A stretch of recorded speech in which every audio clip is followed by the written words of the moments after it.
For December the 9th, 2022, we talk about Pentiment, Call of Duty Warzone 2.0, Warhammer 40k Darktide, and much more. Welcome to level 438.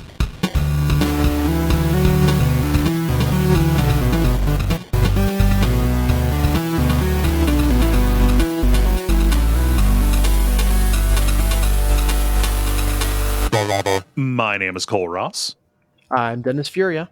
I'm David Maismith. And I'm Ben Merkel. And you are listening to The Level. It's a podcast for people who love video games. Welcome back, Dennis.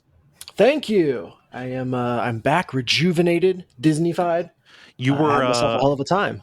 You were on the high seas, were you not? I was cruising. To quote a joke from one of their Disney, stage shows. Watch it, you're Disney cruising for a Disney bruising.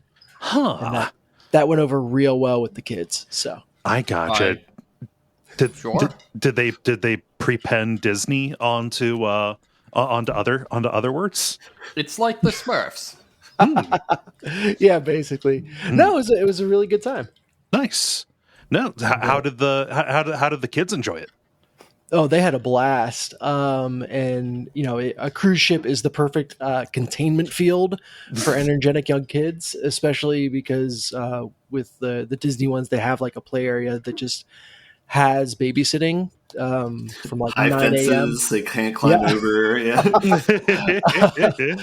But from like 9 a.m. to midnight, it's just like this mecca for kids where they have, playgrounds, video games, characters come and hang out. They have group activities. And so the kids were just like in that most of the time and having a ball. Did they try and stay? Did they try and stow away? No. They, I honestly, so we've done 5-day cruises before. This was the first 7-day cruise we've done. And our consensus was like, 5 days is probably fine. Yeah. Like by the end of it, everyone was pretty whooped. So if you mention Song of the South, do they make you walk the plank? Yeah, I think so. No, it was like Christmas themed or holiday themed, I should say, because it's that time of year. And that was fun because they just had like Christmas carols and festive music playing the whole time, which I've kind of successfully avoided that before we went on vacation. And so it was like the right way to step into that season. So it was a grand kickoff for Christmas tunes. Were there a lot of references to Beauty and the Beast, The Enchanted Christmas? None, surprisingly. I don't know how they missed that. None to the Star Wars holiday special either. Now that's Disney, right? So I can't believe they left that out. I'm trying to think how many like excommunicated Disney things can we bring up? How many purged? Do you go on and be like, wow, this ship is just like the time Donald Duck fought the insert slur for Japanese people? Oh jeez. I was going to if the timing was just slightly different, I was going to say did the below decks crew perform a mutiny like the prisoners in Andor? Oh, yeah.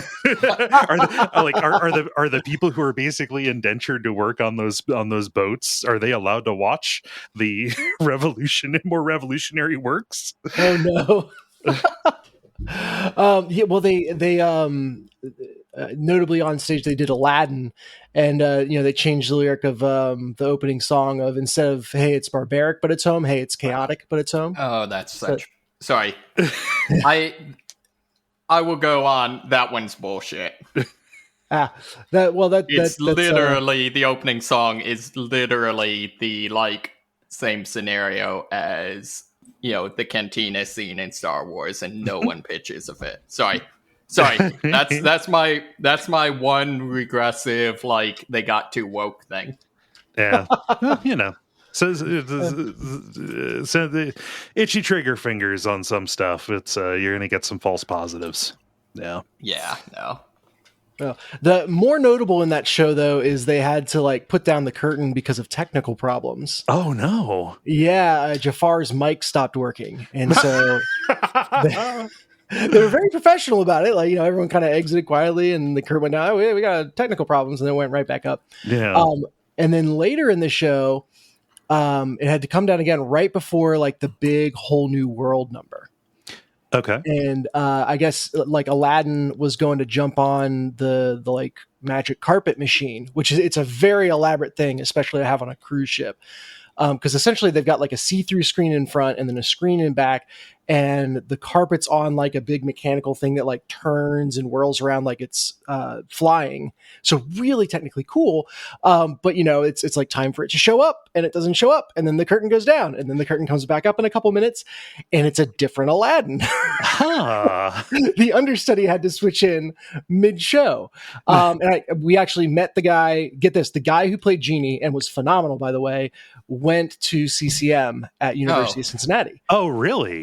Yeah, and apparently the original Aladdin did too. We like met him on the ship, and our kids actually like had him sign a card. Like they went around and got character signatures, and they were excited to have a. I don't know if he was from Cincinnati or not, but someone that, like knew Cincinnati that they could get an autograph from. So that was fun. Yeah, but I guess the original Aladdin felt dizzy before he got on. They said, and it was just like I don't want to hop on machinery if I'm feeling bad.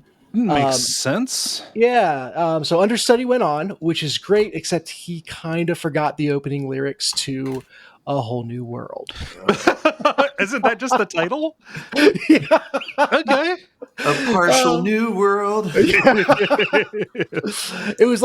was like watching a celebrity sing the Star Spangled Banner. Like they go to the later line too early and then realize they have to sing the exact same thing again. So that was fun. And everyone was in a good mood. Everyone took it in stride, and we all laughed about it. But it was definitely some cruise productions going on. Yeah. I was highly entertained. It's more entertaining when things go wrong. Well, it is, and to the Genie's credit, like the first time he was back on stage interacting with Aladdin after they swapped out, he's like, Aladdin. And later on they like hug, and he picks him up and twirls around. He's like, "Oh God, you're heavier than the other guy." So yeah, he did a great job at rolling with it. That's interesting because of all the characters in that show, Genie would have the license to be meta. Exactly. Yes, it worked perfectly. No, that's good. Yeah. So that was a blast.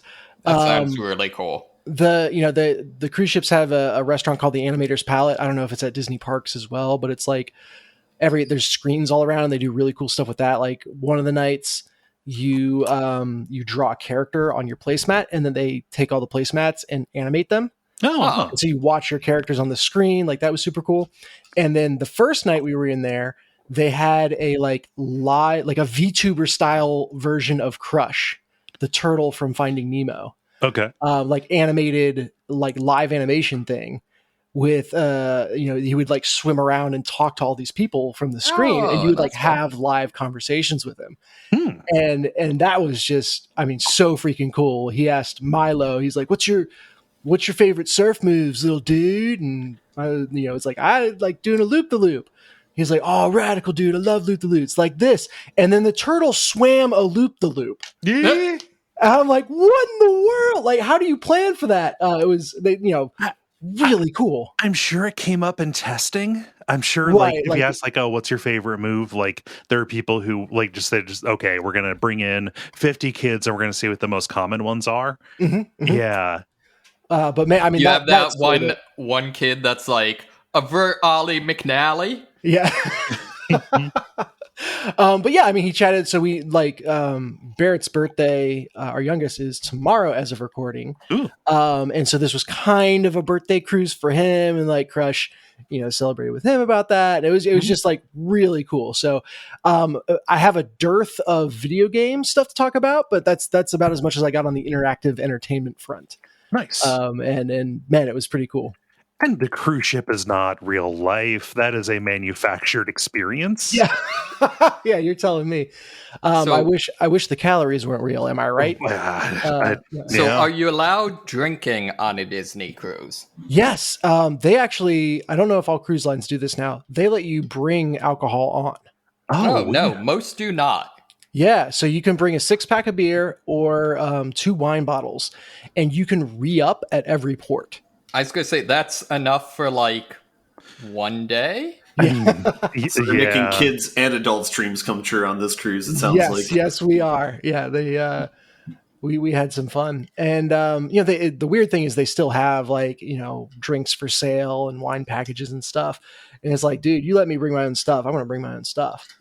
yes, so that was fun. Yeah, I don't know. I do like the idea of like Disney themed cocktails. I'm sure they have them. Oh yeah, well there was an entire they had like Frozone's smoothies, and half of them were alcoholic, so Yeah, of course. it was good times.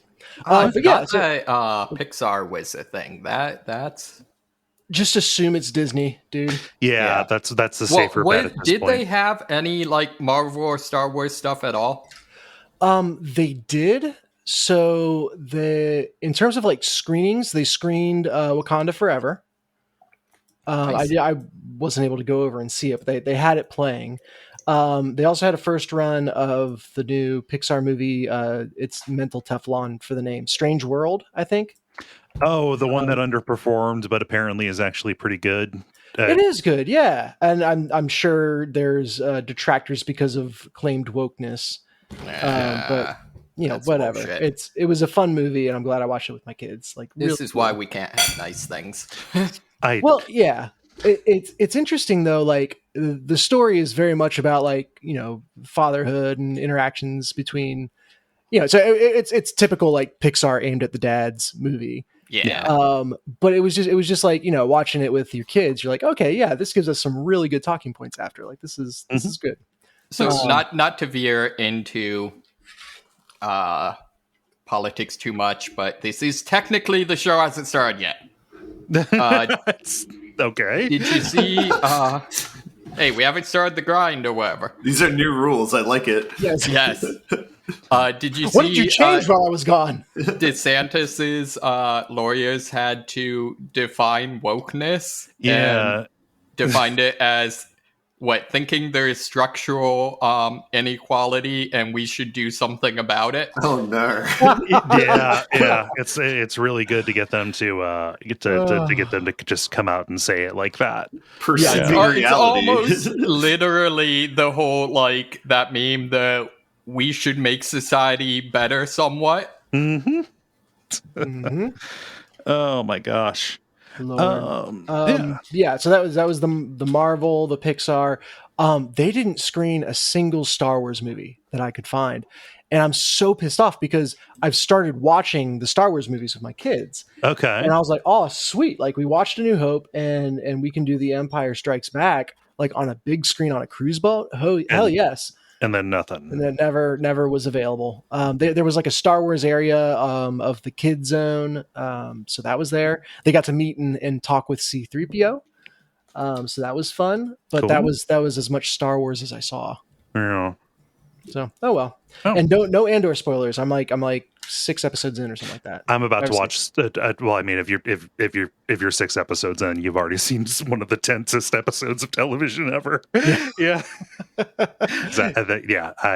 I've not been impressed with a Star Wars thing since. I mean, like Last Jedi did it a little bit for me, but I finally enough people that I trust said, "Hey, watch this." I'm like, oh, this is everything I wanted this to be. Yeah. Okay. I think I was ranking them, and for me, it was probably Andor, Rogue One, the animated stuff, the Great Ewok Adventure. The original trilogy, the Great Ewok Adventure, Star Tours, the new trilogy, and then the prequel trilogy. Yeah. I just all right. To give you a sense of like how disconnected from Star Wars stuff I had been, I had no idea that Andor was a character from a previous movie. No, I didn't realize that either. Oh wow. What? Your second favorite thing, David. Yeah. I don't know who any of these people are. It's a prequel for one of the pilots, like the main pilot guy from Rogue One. I hated that movie, and I remember that character. It opens with him killing a person. It's like, yeah, this is your hero. Great. Wait, the movie does, or the series? Rogue One. I know that. Okay, well then both the movie and the series open with him killing Open that someone. way. Yeah, no. My theory It's the new opening crawl. My theory the is opening that crawl away from your murderer. the quality of a Star Wars whatever is directly or inversely proportionate to the number of Jedi. Yeah. We should keep moving. No, I had more Star Wars thoughts. Okay. Hey Ben, what you been up to? I'm gonna keep it brief. I watched Atlanta. It was great. Season 4. I'll keep with the TV theme. Is that the last one? Is that the last? Okay. Yeah, peaks of season 3 in my opinion, but season 4 is still good. Nice.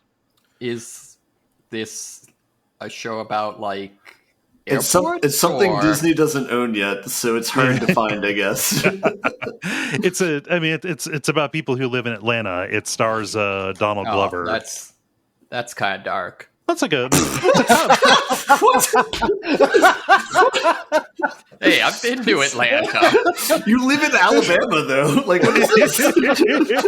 Yeah, Atlanta's like an hour away. I've been there. That's dark.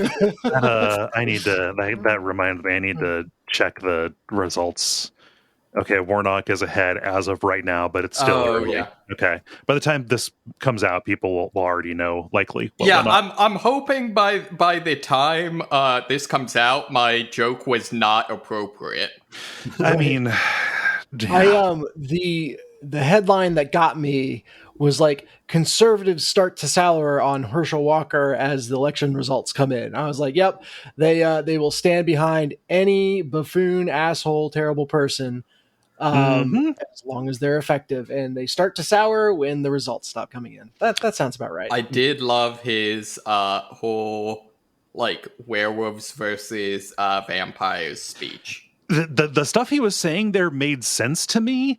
It was not that's not something you would say at an event. Like you should you should know if most of everything that you've ever said in the past.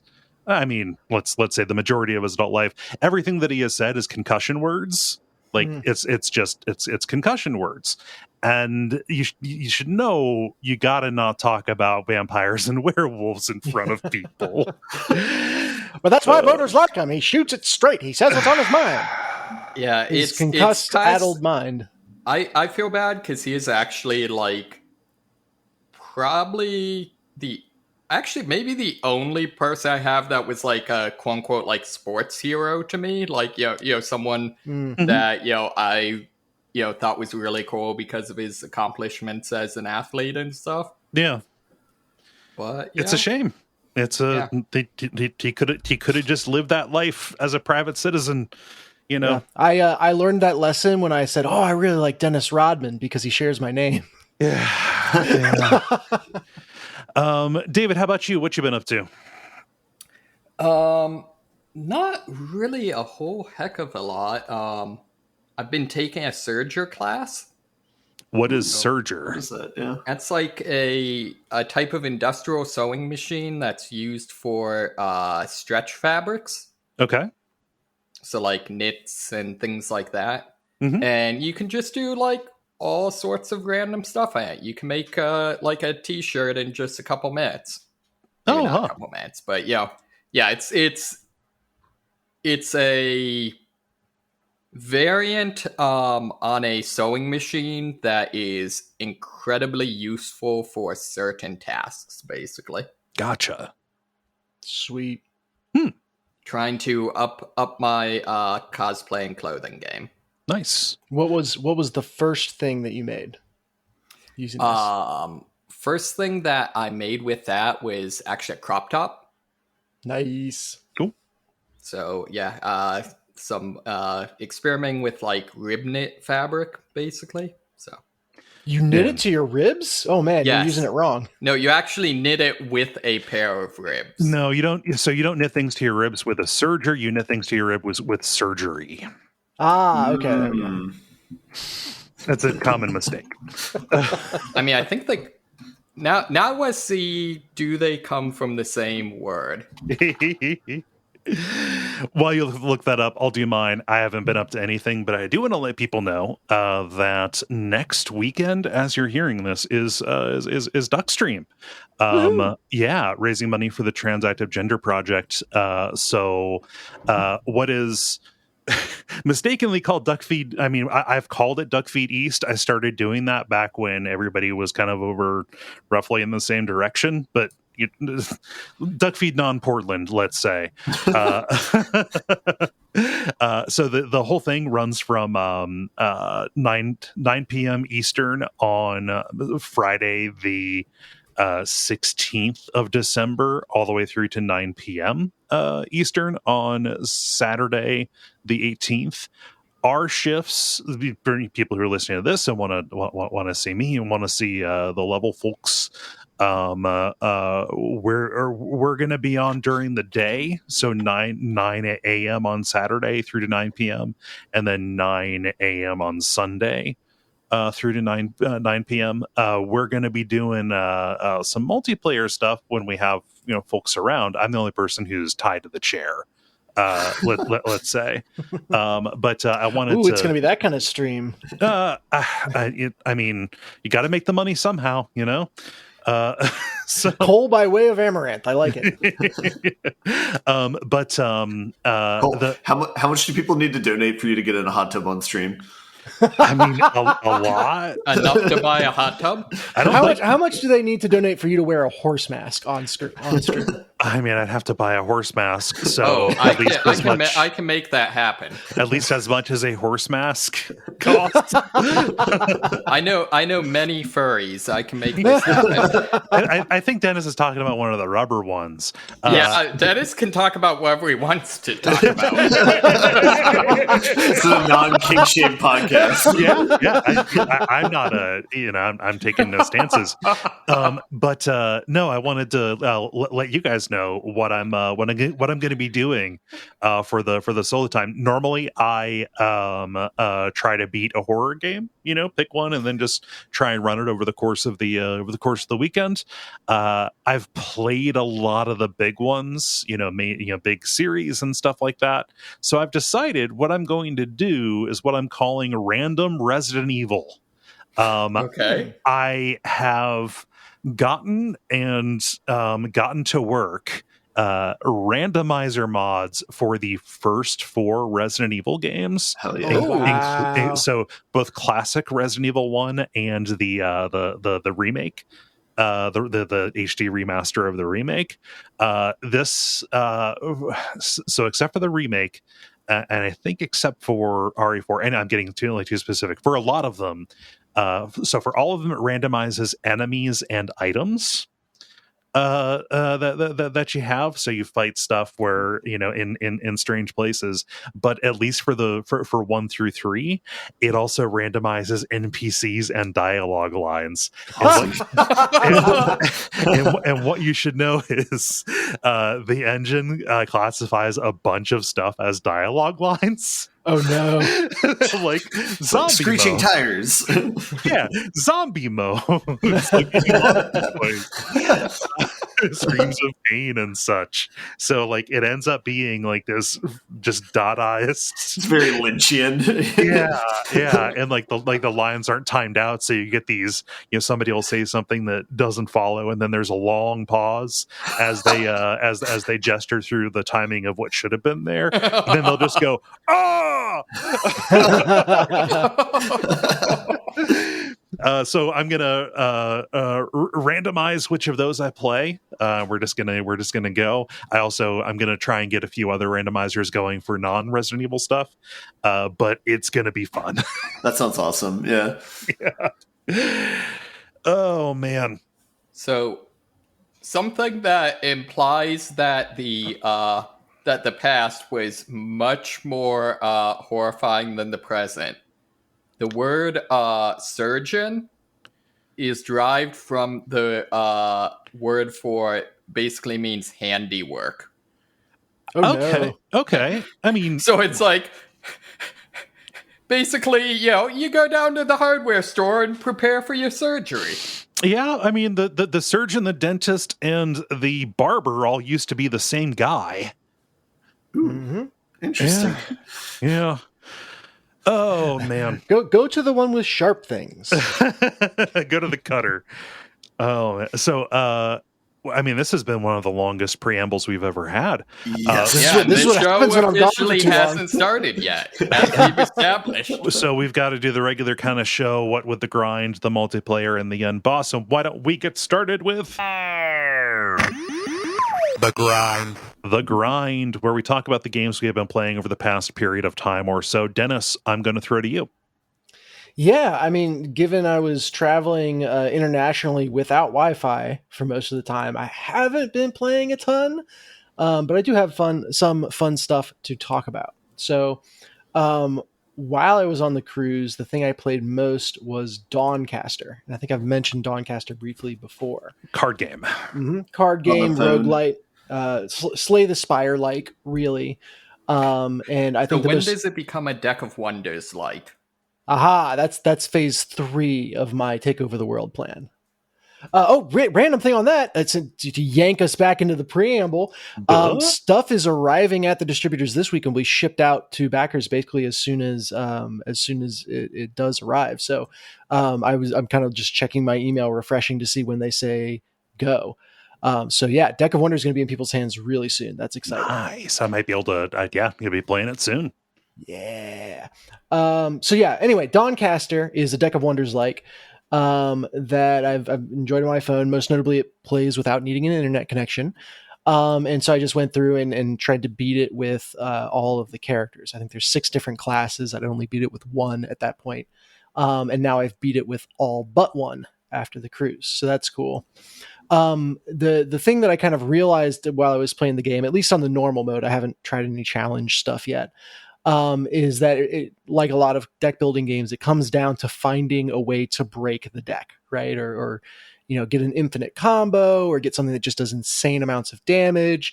Get your deck size down small enough that you can reliably draw that combo, and then you basically win the rest of the game. You can play the rest with your eyes closed. And I was really impressed that I did that a different way with every single class. Even though it's the same pool of cards, there's 3 colors of cards, and the 6 classes are the 3 single colors and then the 3 combinations of colors. And each time I won, it was through a different way of quote unquote breaking the game. So I was very pleased with that as okay, it's not just the one broken combo that you can kind of shoehorn yourself into every time. It felt like different and creative ways to make it work. So some of the time it was taking the basic attacks that you start with and finding ways to level those up incredibly high. Other times I was getting rid of all of those and drafting new combinations, cards that would stack damage. Found a way one time to kind of bounce one card back into my hand again and again and again, and just it got stronger the more times you played it. So that was fun. Just all that card game goodness. It was in full force. So that kept me entertained for most of the cruise.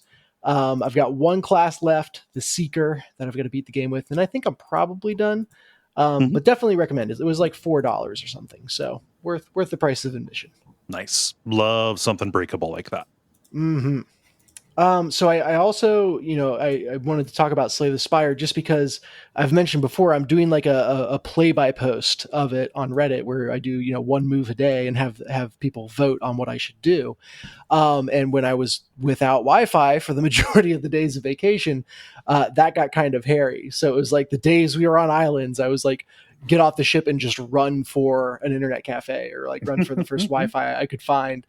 And screw you, Disney Cruise Lines, for having $36 a day be the price of being able to have connectivity on the boat. Holy shit. Yeah, just highway robbery. And it was you can have the $12 a day tier, which is still what the hell? But it only gets you can check Facebook.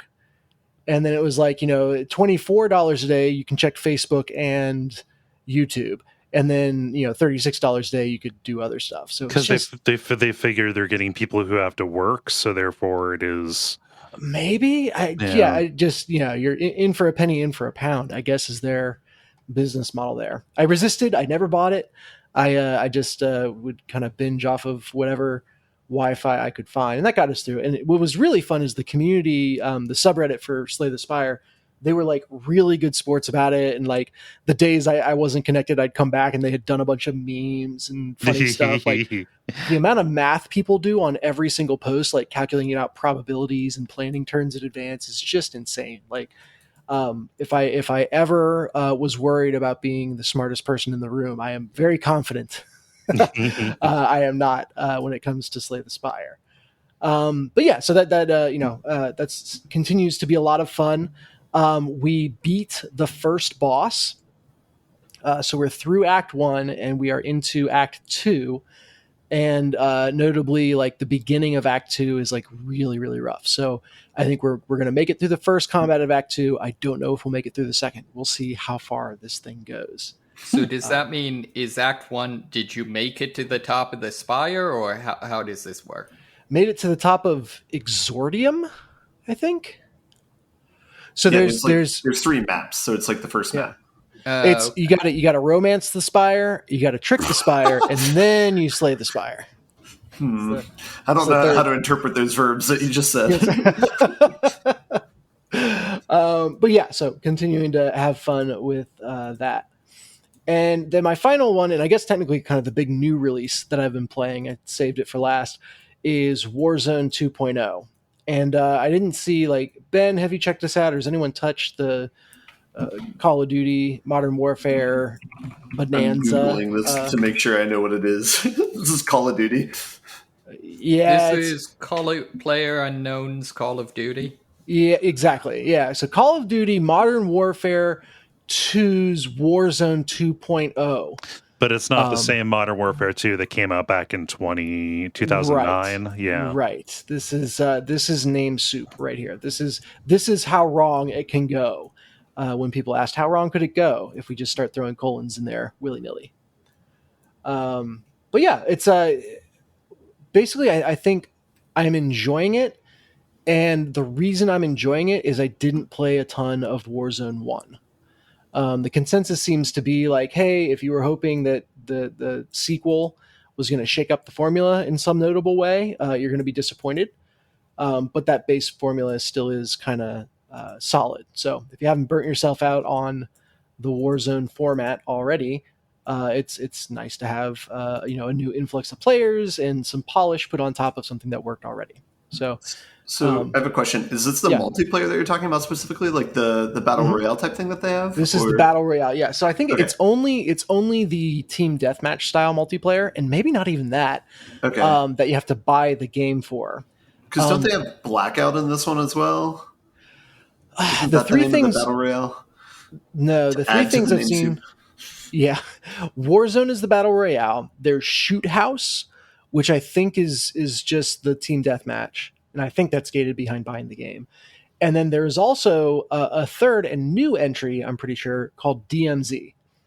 And this is a map that you drop into, and it is a lot of DNA in common with the cycle, like the old cycle that I actually liked, where you and your squad are going around, you're doing contracts and kind of looting and earning money and accomplishing objectives, and not explicitly in conflict with other players, except for a few contracts. That's like either hunt another team or take out a high value target or what have you. But you have to opt into those.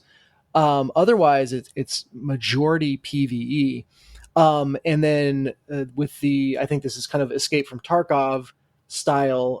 You can only bring low level weapons in with you, and then you just got to pick up and find stuff on the map. If you extract with stuff, you can bring it back in. But if you die, you lose all the stuff you were carrying. And therein is the tension of like, okay, how long do I stay to do missions? Or when do I just pull the ripcord and go to an extraction zone? Especially noting that extraction zones tend to be well guarded. And if there's going to be people that are hunting other players on the map with you, they're probably going to be waiting in an extraction zone. So there's a nice little tension there. There's also like higher level stuff that unlocks the later you stay. So, if you want to stick around and get the really nice loot, you got to risk that your in more conflict with other teams. It's got the what was the game that we played a little bit, David? The Hunt. Oh yeah. Yeah. Bayou Weird West game. Yes, it's like that, only dressed up in modern military fatigues. So good times.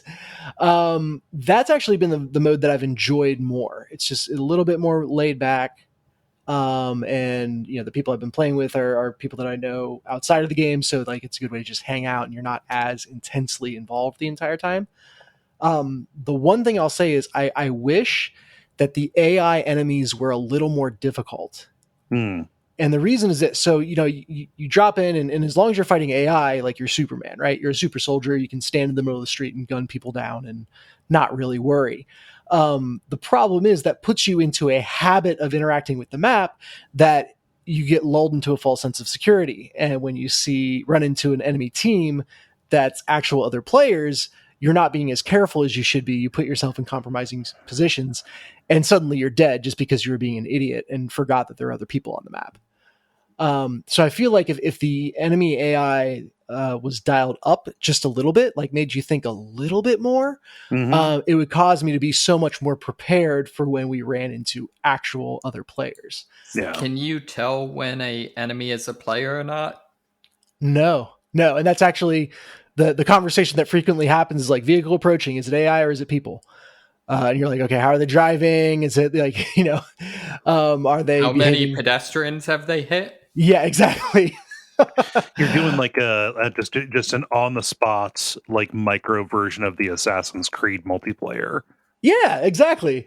And not that you would ever try to blend in by pretending to be an NPC, but it is that very much like, how scared should I be right now?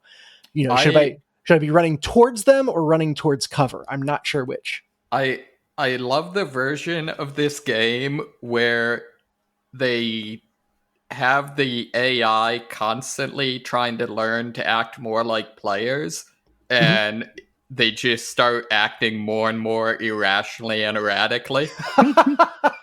Just like that's great. doing ramps on their vehicles and stuff. No one would fly a helicopter upside down like that, or would they? It'd be the first thing they do. Yeah. So that's been a good time. One of the notable features that I think is new to Warzone 2.0 is proximity chat.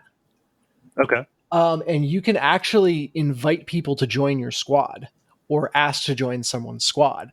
And it's a really cool idea. I think you all already know exactly how proximity chat actually goes 90% of the time. Just a toxic wallowing in the worst language and attitudes. But the 10% of the time that it has been, not that, it's been really cool. So like, running into someone in DMZ and just be like, hey, how's it going? We're not going to fight. Okay. All right. Yeah, and actually like steering away from conflict by talking to them. Yeah. Was insane. And then likewise, so, when you get downed in the main battle royale mode, you go to the gulag and it's a 2-on-2 fight. I think in Warzone 1, it was a 1-on-1 fight. So 2-on-2 fight, the team that wins gets to go back in, except they're just sans equipment. And the people that die are out of the battle royale for good. However, about a minute into this fight, the jailer will arrive, and this is like a heavily armored super soldier guy with a minigun, who's like, you guys are taking too long, hops in and starts attacking you and like flushing you out, forcing the issue. If all 4 of you band together and kill the jailer, all 4 of you get to go back into the battle royale. So it's like a mini prisoner's dilemma or whatever it is. And so it's only happened to me once, but getting everyone to take on the jailer instead of each other is a really cool experience. So, it's... Can you stop after the jailer spawn and just kill the other team and then go back in? You can, once the jailer spawns, you can continue to fight the other team. And if you take too long overall, you time out and everybody leaves. Everyone dies. Okay. It is funny. They like frame it because you very clearly get gunned down or headshotted with a sniper rifle, and then the voiceover is like, "All right, you tried your best. Let's get you back to base." It's like, wait, is this Nerf Wars? Like, what happened? Yeah. Oh, well, and also your base is apparently a dystopian prison. Yeah. The second time you're downed. Yeah, it's weird. One of those things where it's like, all right, let's not try too hard to make everything diegetic. And I appreciate that. Like, Yeah. It served the experience better. But yeah, so I'm having a good time with it. It's more fun to play with people like that's always going to be the case. And if you just have a really high threshold for verbal abuse, you might have one or two cool interactions that are not verbal abuse. You have to opt in to prox chat. Yeah, like if you just eat no, that's too vulgar. I gotta think of a new analogy here. Yeah, I mean, if you are willing to dig through just a pile of dog poop, you might find an M&M in there somewhere. Oh, geez. Okay. Yeah. I like how the fact that it took you that long to think of an analogy shows that you've been on proxy chat for a while now. Yeah. But yeah, that's me. Cool. No, I just I don't have any questions about that. I just have to say, when you were laying out the different names and what they were a part of and stuff, I just wanted to scream, "What box do I pick up at the store?" Like that's just like all of these sub products. Like that can't be like. How is that allowed? How did anybody at that company decide, hey, this is how we're gonna? It's nonsense. It's because the people who are making those decisions stare at this product all day, every day as their job for probably years, and they've lost all sense of perspective. Okay, Also, cool. nonsense sells. Fun I mean, fact. if someone buys the wrong product, then they have to buy your product again. Fun fact, I didn't realize that Call of Duty Modern Warfare 2, the one that just came out, they had to give it the II, like Roman numeral 2, because otherwise it would be the exact same name as the previous one. Okay, that clarifies it. All the other ones have kind of skirted around it, because it's yeah, whatever. Call of Duty Modern Warfare E. Oh, gosh. Yeah. David, how about you? So I've actually gotten a new one. I picked up Warhammer 40k Darktide. Oh, cool. So this is the new Vermintide like, which was the old Left 4 Dead like. So this time, instead of being in the Warhammer universe and medieval ye old times, this is in the far future, and it's a very interesting new take on it. This time around, instead of playing as bespoke characters, you're creating your own character. Okay. And that's actually, I think, one of the coolest features of it, because when you go to character creation, you start out by basically establishing your character's backstory. What planet were they born on? What, I guess, kind of environment did they were they born into? How did they grow up? And then what event was like a turning point in their life? So it can be things like, I was a hive orphan who was captured by slavers, and then had bouts of madness that I interpreted as divine intervention, divine messages, or just all these different things, and then those directly affect your character's voice lines in when you're playing the game. So as events are happening, your character, if you come from a military background, you'll potentially make comparisons between the current events to to experiences you've had previously in the field. Or if you grew up as a in a hive gang and in one of the mega cities, as you're going through this urban slum, you might have some greater insight into how what was going on there, that sort of thing. And So, does this inform your abilities as well? Is this like how they get at a class system, or is this in addition to that? No, so this is in addition to the class system. So the class system, you can play as either a veteran sharpshooter, which is your generic kind of Call of Duty dude, a preacher, which is a faster melee focus that similar to the witch hunter in Vermintide. Just kind of a religious zealot. The Psyker, who's basically a scion. And in the, I guess, if for people who aren't familiar with the 40k lore, in the far future, humanity has kind of regressed back to a hyper exaggerated version of like Dark Ages superstition. So the other characters basically view the Psyker as a witch. Okay. That also sounds like a cheat so that they could just recycle assets from Vermintide, but And then the last and maybe the most interesting class is the Ogren, which is basically a giant ogre. So within the lore of 40k, the humans view mutants as mutations as being a physical form of heresy, a physical sign of heresy, and so mutants are basically executed on sight.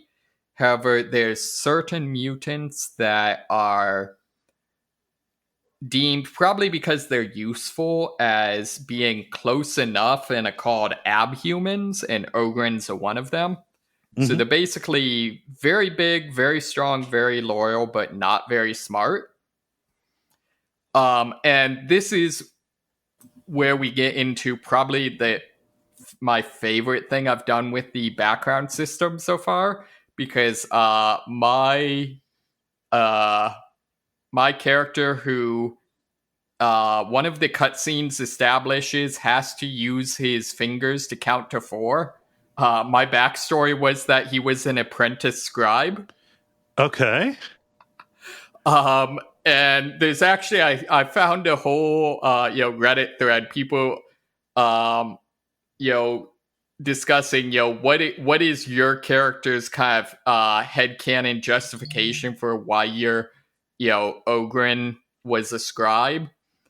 And it ranges from, like, it's well established that one of the potential backstory items is literally just like there was a clerical error and my entire neighborhood just like legally ceased to exist. Okay. So like it's well established that in the future bureaucracy is just this Kafkaesque nightmare. And so some people are speculating, I explained that my Ogren, was a clerical mistake, and they executed the last person that complained about a clerical mistake, so just everyone went with it. It's easier to go along, right? Or other people just figured, maybe they just needed someone to just lift massive piles of paperwork and carry them around. That's good. Yeah. All librarians are ripped in this universe. Exactly. I think my favorite though is someone just said, I just figure, he's like the 40k equivalent of Hagrid from Harry Potter. You're a heretic, Harry. He goes and finds other people to tell they're special. Yeah. Yep. So other than that, so the actual gameplay, the main difference from the Vermintide is that there's a much stronger focus on range combat, both for your characters and for your enemies. The way that ends up playing out is you have sort of a regenerating shield called Toughness that that takes damage before your health takes damage, and it will slowly regenerate over time, or you get a big bonus to it whenever you kill an enemy, but only with melee. So it tends to be kind of you use your guns at the start of an encounter, and then once you start getting low on this health, you engage to melee combat. Mm-hmm. And the end result of it, and the way they kind of present it is, and this is very consistent with the way 40K has traditionally presented things. It kind of models the combat sort of on like a World War I trench combat type thing, where everyone has guns, but once the fight starts, everything goes to shit, and everyone just starts swinging shovels and whatnot. But it is interesting because, there are, now enemies that will, if you'll let them, will stand back and just take shots at you and whittle down your health. Mm-hmm. So it's a much more dynamic, gameplay. You have to be conscious of threats from more ranges than just, this is a, one of any flavor of rats who is running directly toward me. Exactly. Also, it feels to me like at least the classes are a little more unique. Some of the standouts are the Ogren. His grenades, instead of actually tossing a grenade, he just tosses a box containing all of his grenades. And so, compared to the other classes, you only get one, but it's really, really big. So do you save them for boss fights then, or? Boss fights, or whenever you need to take down a single target enemy. Similarly, the Psyker has the ability to just make enemies' heads explode. But it takes about 2 seconds to charge. So the end result of it is it's not really a viable primary weapon, but you can pretty much any of the equivalent of special infected, except for like tanks, you can pretty much just choose for them to die, if that makes sense. Is there a cooldown on the ability, I take it? So what it is as you use the ability, you build up peril, and your psychic abilities, depending on how you build out your class, often get more powerful as your peril increases. But once it gets to 100%, if you use another ability, your head explodes. Okay, it sounds like the mage from Vermintide. Yeah, it's very much, it's kind of their equivalent of the mage, and from what I can tell, this is partially, there's a lot of carryover with Vermintide because, it's, made by the same people, that sort of thing, but also because, in the actual 40K and Warhammer games, there's a lot of carryover. Well, yeah, it's same world, similar systems. Yeah, exactly. The one thing I will say, probably other than the character creation, I think the thing this game is most successful with is the atmosphere, and in particular, really doubling down on the fact that, humanity, I guess, is maybe technically better than the people you're fighting, but they are not the good guys. No, I mean, it's a horrible empire. It's fascist. Yeah, and so I guess the last question you get asked in character creation is you start out as a prisoner, and how many 5-year-olds do you think you could kill? No. That would be too dark even for this, maybe. No, you have to say, like, why you're in jail. Okay. And your options are, like, sedition, insubordination, faithlessness, something else. But then the actual what did you do are just laughably hilarious. So, for example, for sedition, the your crime was someone overheard you complaining that the corpse paste they feed you didn't taste good, and you were subsequently sentenced to execution for sedition. Checks out. Need more corpse paste. Yep, and that is entirely with the consistent with the lore of the universe. Similarly, the game's equivalent of like drones, the ubiquitous, near future, futuristic, like little hovering robots that you use to hack things are made out of literal human skulls. The healing posts that you can find periodically are someone's reanimated torso whose arms have been replaced with like robotic arms with syringes on the end. Horrifying. Like, yeah, you again are very much not the good guys, and it does a really good job of that.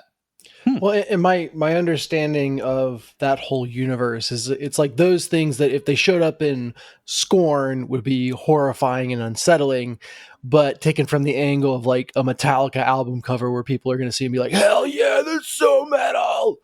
Like, yeah, exactly. That's the vibe, right?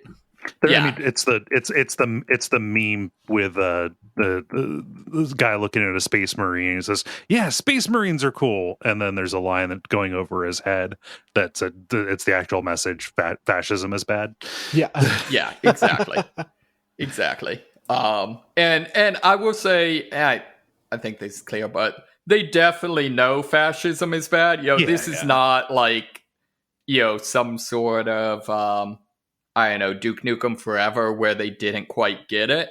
Right. But yeah, it's a combination of that, a combination of kind of it being played for laughs and using comedy to be able to get away with things that you couldn't get away with if you didn't use comedy, if that makes sense. Mm-hmm.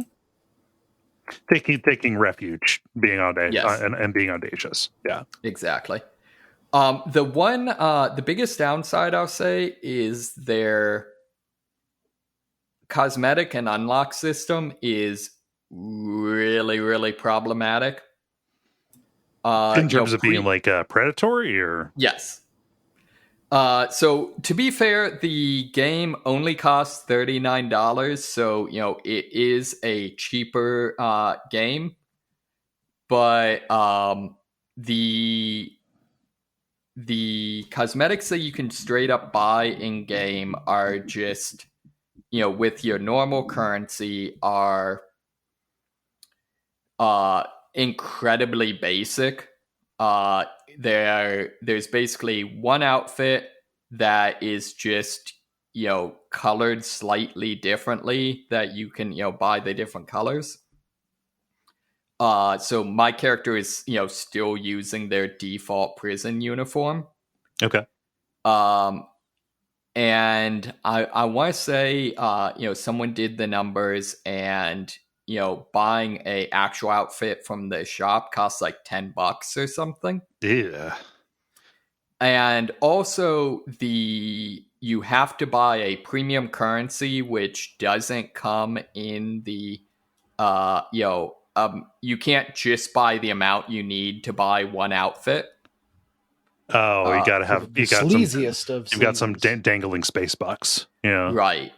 Which they came out like yesterday and were like, oh yeah, that was a mistake. We meant to have another tier you could buy that was exactly the amount, but we forgot to enable it. It's a joke. When you make that face at me, it's a joke. Yep. So, yeah, and similarly, like it previously, at the end of every mission, you in Vermintide, you get a random piece of equipment. Now it's like at the end of every mission, you get some money that's maybe enough to buy a piece of equipment, and then sometimes you'll get. I guess I've played probably 7 or so missions so far, and I've gotten a piece of equipment from one of them. So just it very much seems like their progression system really needs some work. I mean, I don't know if it sits that great with me that this is a that it's, I don't know, that it is a $40 game that still has those kind of extractive kind of things going on. Isn't it also like really buggy on launch? So- or they fastly fix those things? That's everything So- now. I have heard from everyone else that is really buggy. I haven't had any problems, but I think I've just been lucky. Mm.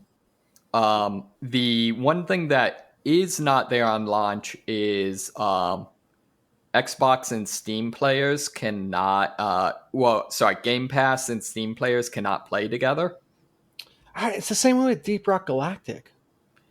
Yeah, I don't even know. Like, it seems like you would have to try to make your netcode do that, but I don't know. I've never. It might also be a platform, like a platform restriction kind of deal. Yeah, I don't know. I sort of wonder. I wouldn't wonder this if the rest of the microtransactions thing wasn't so predatory. I kind of wonder if some of that is like, I intended to play it on Game Pass and then bought it on Steam so I could play with my friends. If it's Right. maybe a thing where it's like, we can get this money from Game Pass and then not actually have people play it there because people want to, will pay us to be able to play with their friends. Yeah, I mean, it's a possibility. Is this on Game Pass? Yep. Oh, okay, there it is. Huh. No, that's a bummer. But launch launches, just the way it goes. Yeah, so they say that eventually they're going to fix that. I don't know. We'll see. So yeah, right now my verdict on it is it's a game that does some really cool things that has some really questionable decisions. Yeah. I mean, are they making that alongside? Like, are they continuing to support Vermintide too, or are these kind of mutually exclusive products?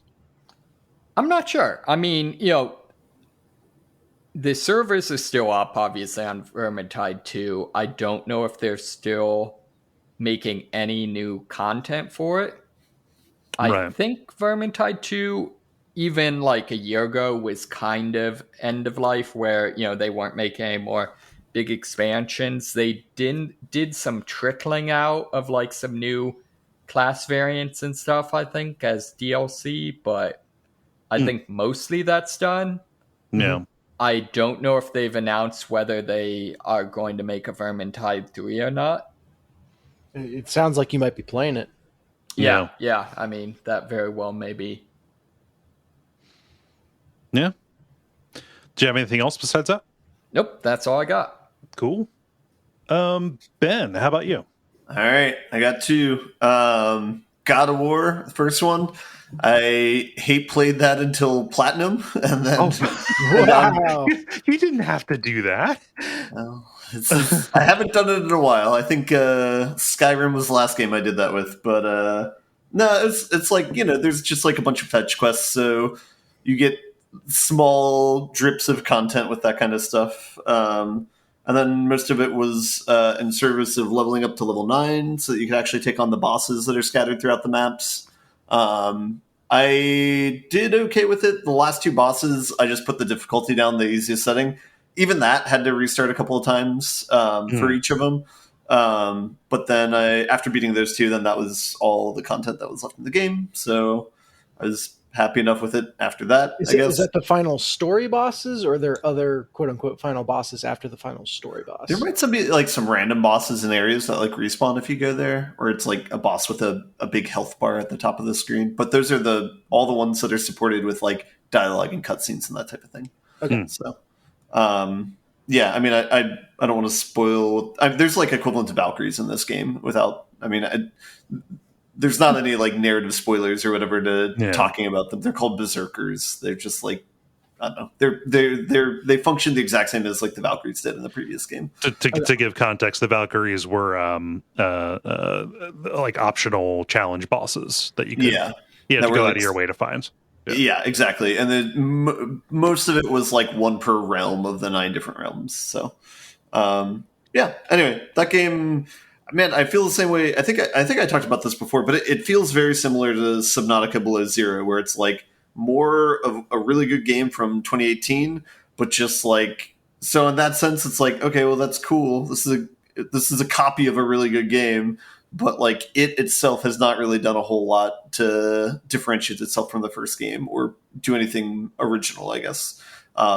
There's like small quality of life improvements, but yeah, it's very mixed feelings for it. This should not get Game of the Year, though, I would say. What about story wise? Because at the end of the first second God of War was like really set up some interesting story hooks. Yeah, I'd be curious if they actually. The story's okay, but it's like everything. I don't know. There's like I don't want to spoil too many things, but like there's a in general overarching loom in this game where it's like at the end of the first game. So spoilers for the 2018 one if anyone wants to avoid that. At the end of the first game, they see a mural depicting Kratos dying or like sacrificing himself or something like that, and so. The entire time on this game, there's this like looming thread of like, are we, we're taking these steps to fulfill this like prophecy where you die. Like, should we try and stop doing whatever we're doing? But then there's this conflict where it's like the thing that you want to do right now is also what the prophecy says you'll do. And so there's this overarching looming thing, but I don't think it really stuck the landing as far as like doing something cool with resolving that sort of tension. Mm-hmm. To me, it just was kind of like, I don't know, the ending was just kind of generic and not too impactful, I guess. Yeah. Without going into specifics, kind of what's shown for me about the second God of War is the like father-son relationship. Yeah. Like, does that continue to evolve in interesting ways, or have they completely transferred the plot over to this MacGuffin of the prophecy? So that might be something that I'm like blind to when I'm playing the game that you probably hits you in a different way since you have 2 sons who are similar in age to Atreus and stuff. Not in the second game though, right? He's like a teenager. He's older now, yeah. So they do a good job of aging him, and the voice actor I found out is the kid who's in mid-90s, the movie that came out like 4 or 5 years ago, the Jonah Hill movie. So I like the fact that he was around the age when in the last game, and he's like around a similar age in this game. So he's like kind of an age appropriate person. He's probably like maybe 5 years older than the character in both times, but it's, I don't know, close enough, I guess. So, I mean, they age Atreus and they show like growth in his character. As far as like the father-son dynamics, I mean, it's the same way as I think any sort of relationship dynamic in games like Uncharted and stuff like that, where it's like, there's tensions, there's cutscenes where they're reunited and are on the same page, that sort of thing. So it's like, let me guess, their differences cause tension, but then they find common ground. Yeah, there's nothing like crazy original that you're like, oh wow, I've never seen that in a game before, sort of thing. So, shrug. Anyway, I don't want to over talk about this game. So I've talked about it a few times. It's just kind of there, whatever, blah, blah, blah. Some people like it. Great. Some people might not like it. Okay, that's fine. Whatever. That's the most Ben review I've ever heard. Yeah, I don't know. Whatever. I want to talk about the other game that I played because I think it's more interesting. So the other game that I played and beat, I guess in the last week, is called Pentiment. I want to hear about this. Yeah, so this is a game that came out last month on my birthday, coincidentally. So it's about a month old now. It's made by Obsidian, and the kind of the unique things about it is it has a very unique art style. It kind of almost looks like the Monty Python animations from back in the day, which is fitting because the game itself takes place in 16th century Germany, and it takes place in a town, like kind of a small village that has a monastery. I don't know if that's the right word or not. There's an abbot and a religious like castle that's next to the town, and so it's kind of like two groups of people: the townsfolk and then the church, which taxes the town and has monks who live there and nuns. Sorry, it's funny that earlier we were talking about scribes because that's what this is. Yeah, Yes. And the art style is made to mimic like illuminated manuscripts, like the illustrations from ancient document kind of deals. So how many books can you lift at one time is the question. I think they only do one at a time. No, there's like there's a scene with like maybe 3 at once. Oh. So But if you were Ogren, you could have lifted all the books. Would have been a real game changer. Yeah. But there are no Ogren because it is like this is making an attempt at being yeah. Hey, you weren't there. You don't know that. This is true. All right. But you touch on one of the strengths of the game, which is the amount of like depth they go into details of the time period, which I assume is correct. Or it's very detailed. I'm not an expert of the era, so I don't know how much of that's correct or not, but it's very detailed. It sells it. Yeah. Down to kind of like the dynamics of the town and their relationship with the church. Like things like the fact of, like the town's very dependent upon being taxed by the church and being taxed by the miller of the town, so that they can grind up their grain to have food during the winter. Like throughout the narrative, like those sort of dynamics come out, tensions between towns members. So not only is there a lot of interesting like historical details in this, all the characters in the town are really fleshed out. There's a certain amount of this game that I don't want to talk about because I don't want to like spoil. It's a murder mystery. Yeah, and even that is like a tiptoe beyond what But yeah, I can take that back. No, that's fine. That's like the part in Finding Nemo of the Reefs where it's like I don't want to go beyond that to say anything too much about the game because part of the game. So it is somewhat of a murder mystery in the game. Or there are elements of the games where you're trying to solve murders. But the mechanics of the game and kind of like how it works and how you can interact with the game, you're kind of supposed to figure out as you're playing it. Because like I could state like, oh, I think this is how you should play the game, but that's after having figured it out. So I don't know if this makes sense or not, but so this is Obsidian, but like it's very specifically like Brian Fargo coming in after like like saying like, okay, let's do like a combat-free Fallout kind of deal. Yes, like classic style Fallout with and so that touches on another strength of the game is this is very much like a choices matter sort of game, or at least rather a choices feel like they matter sort of game. Right. Specifically, I don't think I'm gonna go back and play this a second time because I really enjoy having the story that I created, and I don't really want to see where the rails are or see like what you can change. Even though like I know that there's probably some things that you can change, even some dramatic decisions you can change, and some you can't. But I really liked how the story resolved for my playthrough, and I'm happy with that. And it's like if I played it again, I think it would kind of like cheapen the experience. Because again, like how you spend your time in the game and like who you ask questions and stuff like that, you get better at that meta over the game. And I think it would be a disservice to try and give advice on how to do that or give information away on like how one should go about doing that. So anyway, I will say like a few of the maybe shortcomings of the game, and there's only like the one that I can really think of is the fact that it takes a long time to do anything in this game. So just walking around the town takes a long time, and just getting through dialogue prompts with people takes a long time to the point where it's like, so it took me 20 hours to beat this game, and I think it's like a $20 game. But I think I could have probably beat this game in like 10 hours if things were fast tracked or more quick to play, like that. So that kind of gives you an indication of like how much fat there is. Is that the right word in the game? So that's a piece that's like a little bit annoying, but part of the reason why everything's kind of so slow, when you talk to people, their dialogue is like handwritten out on the screen. Oh, that's poison. Oh, So, no. Oh, well, no. This is actually kind of like a positive stylistic thing, is based on who you're talking to, the script varies. So like, for example, if you're talking to a peasant, you have this barely legible, like kind of muck dialogue. They give you an option at the beginning where you can turn this on or off if you have like any sort of disability or reason why this would affect your gameplay of it. But if you talk to like a monk in the abbey, it has this very dressed up script, looks like a scribe wrote it, you know? Mm-hmm. So they use that to good effect. And minor, well, this is around the time where printing presses are starting to becoming in fashion. So some characters, their dialogue will be printed on the dialogue tree. And so I like this because it gives a sense of immersion to the time period of like just through the dialogue, which I thought that was really well handled. But the trade-off of it is like if you're talking to someone, it's handwriting things and you can click once to the handwriting and get done faster. But yeah, it's kind of slow. And so it's a little bit tedious if you're trying to like get to the content.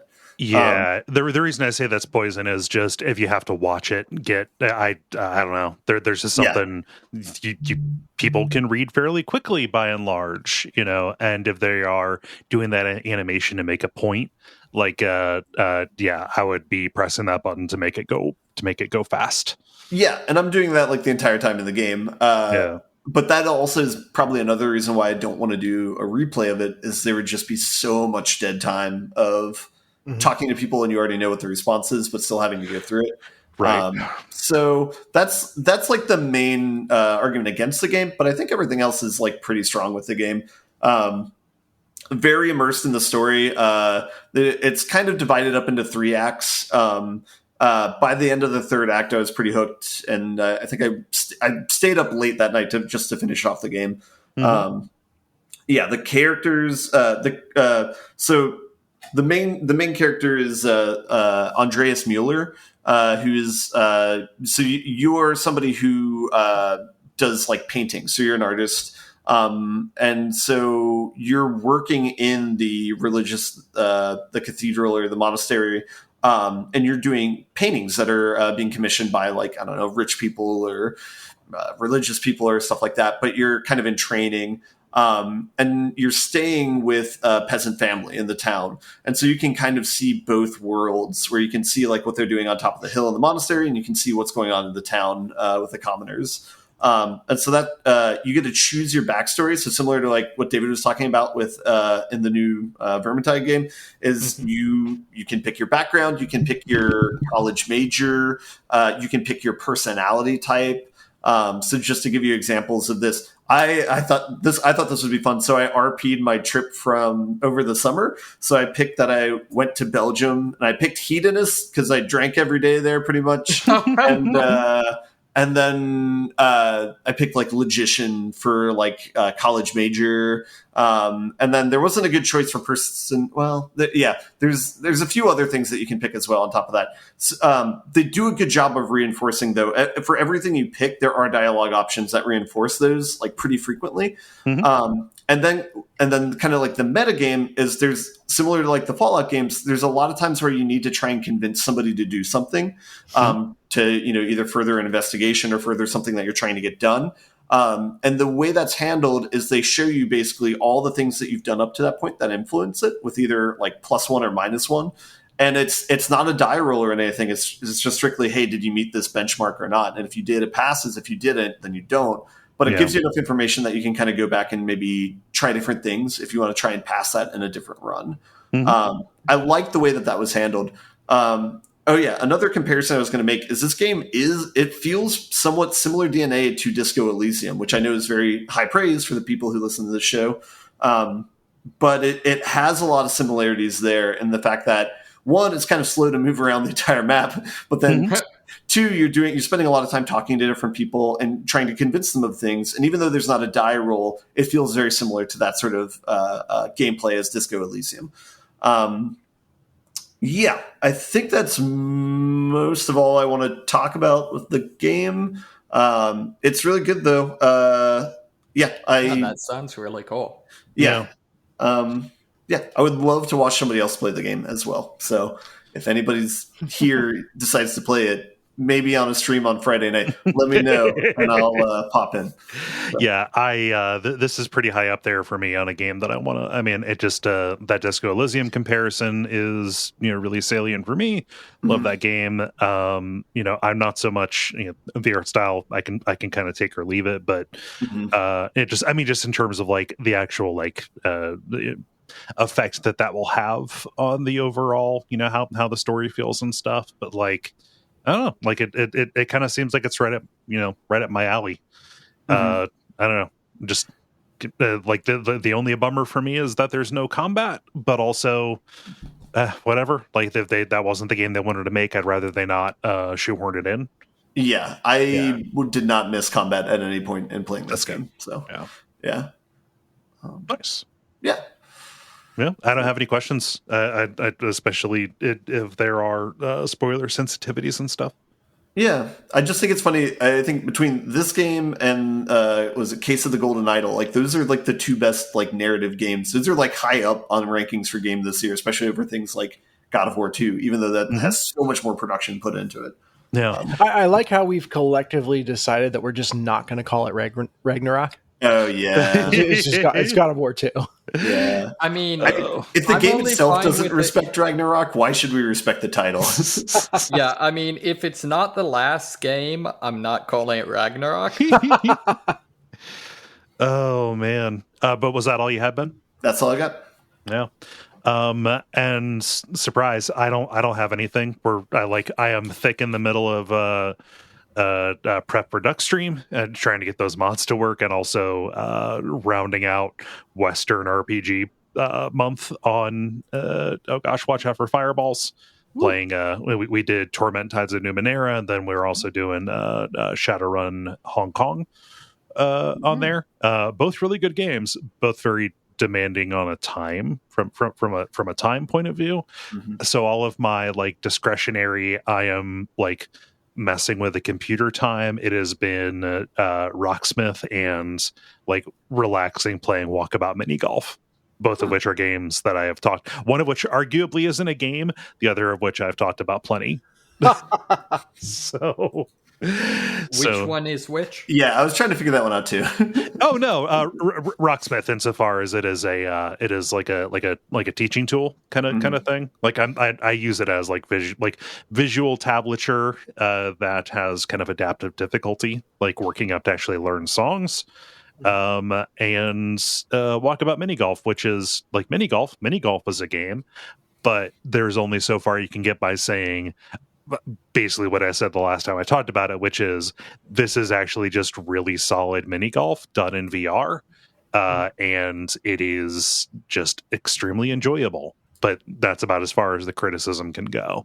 It's funny how feel-centric VR is. Like it feels really cool in VR. There's only so many times and ways you can say that before it's like, you gotta strap on a helmet, man. Yeah, you just got to do it. Like I could talk about I consistently, I've gotten pretty good at it. The ball ends up where I want it to a lot of the time, and it didn't at the start. Like, kind of like if you played mini golf for a while, you would get good at it. And it's just like, it's a facsimile of mini golf. You get it, right? So apologies for not having more, but there we are. It's all good. We had a huge intro to the show, so that padded any shortcomings we have later in the episode. Yes. You know what you have to do, Cole, is go to a real life mini golf course to see if your skills have improved and play VR mini golf there. The other people. Just make a real nightmare show. Yeah. Well, yeah, that's me, and that's the segment. Multiplayer. Now it's time for the multiplayer, where we ask you a question and then you answer it. Dennis, what is the question that you asked the nice people? I'm realizing it wasn't a question this week so much as it was an order, which was predict the biggest headline coming out of the Game Awards on Thursday. Yeah. So we should say we're recording this on Tuesday. What is it? So Thursday is when the Game Awards are. Mhm. Yeah. You'll notice by virtue of the linear nature of time, we don't know what happened. So this is one of the last possible moments to get your predictions stored in Amber, so the next day everybody can see how right or wrong we were. Can laugh at us. Yeah. We're asking our producers to look into that whole linearity of time thing. We're gonna see what we can do. Sean writes, Bethesda announces Skyrim, another year, another edition for PC and consoles. Only adds more horse armor, $70, of course. There's a running theme of cynicism throughout a lot of these. What? Yes. I mean, if there's any Bethesda stuff, it's probably going to be Starfield. Maybe more of that. I don't know. Yeah. Let's see. David, what does Eli say? Eli says, with any luck, it'll be that Genshin Impact won everything, and we all realize we should stop letting Geoff Keighley's monument to corporate advertising take up so much air in the room. I mean, I can't disagree. I don't know, like did so I didn't look at the nominations. The only news out of this that I have seen, like from the nominations, was, of course, there was discourse about Elden Ring being nominated for Best Narrative. And there's a discussion to be had, but that's the only news story that I saw, and it made me want to rip my eyes out. But did Genshin Impact get nominated for a bunch of stuff, or? I don't know. For me, it's a trailer show. Yes. Could not care less about the awards. Yeah. Let's see, Ben. What does Greg say? Greg says, overrated and underrunning AAA games dominate awards again, despite brutal employee work history and being released too soon. Award-deserving indie games get overlooked once again. Oh, wow. This comment is stuck in time. Yeah, no, there's one thing you can count on. It's worker abuses. Wow. That's one way to beat the whole linear time thing. Yeah, no, going back, well, centuries. If we wind up fixing that linear time problem, we'll have already fixed it. So the fact that we're talking about this shows you that we have not fixed it yet. Damn. Or that we fixed it and we're just lazy. We decided we liked it better this way, actually. all the alternatives are so much worse. What the fuck? Candide was right, or whatever. No, Candide was the work. What am I thinking of here? Best of all possible worlds. Yeah, no, that's Candide. Yeah. And Christopher Nolan was wrong, and Interstellar is good the way it is. I don't know. He tried to make time travel. Sorry, go ahead. Oh man, wait, I need to see here. Voltaire. No, Candide was the novella. There we are. Sorry. Oh, okay. Yes. Dennis, what does Jeremy say? Jeremy says people will be sad that Elden Ring won instead of God of War, with an excellent picture of it's Miyazaki, right? Yes. With they call me 007, 0 easy modes, 0 microtransactions, 7 masterpieces. Yeah. Well, I mean, Dark Souls 3 is on there, so, 6. You're still Sean Bean if you're 006, so that's cool. That's right. Case says, Bloodborne PC port. Joke answer. My real answer would be Marvel Spider-Man 2. Yeah, we're going to see that. I mean, if I'm talking like along those lines of something that would be cool to see, I want to see their Wolverine game. Mm-hmm. Yeah. There's been a Wolverine game, and it was good. I liked it. Oh, the God of War one? Third person action one. Yeah. Yeah, the only good thing to come out of X-Men Origins. Let's see here. David, what does Jack say? Jack says, Elden Ring wins GOTY. Acceptance speech interrupted by redacted. Does let him finish, but says God of War Ragnarok was one of the best video games of all time. Then as an aside, this is still timely. I wish it wasn't. No, if Redacted got up there and said anything, it would be one of the most horrifying things you ever heard. Yeah, remember when the dumbest shit he said was about award shows? That was so nice. I really liked that. Depressing. It's not fun anymore. I spend way too much time in the Hades subreddit because they refer to the final boss of Hades as Redacted. So I was like, wait, is this a Hades reference? Let's see here. Ben, what does Tyler say? I insist you pronounce it Geoff. Yeah, you're stepping on my toes, man. Geoff Kehigley announces Death Stranding 2, silently and desperately hoping for another cameo as a tear escapes his eye. He's already been captured in Kojima's digital menagerie. Like, his soul is there forever, so it can be reused. I mean, here's my prediction: we're definitely going to see whatever Kojima's new thing is, like that had been leaked.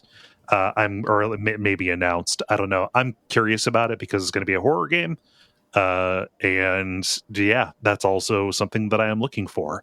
I don't think that we're going to get any more Elden Ring stuff. I mean, color me surprised, or not color me surprised. I'd be happy to be wrong about that, but I think is it gouge to debut stuff about your game at the show where you're up for awards?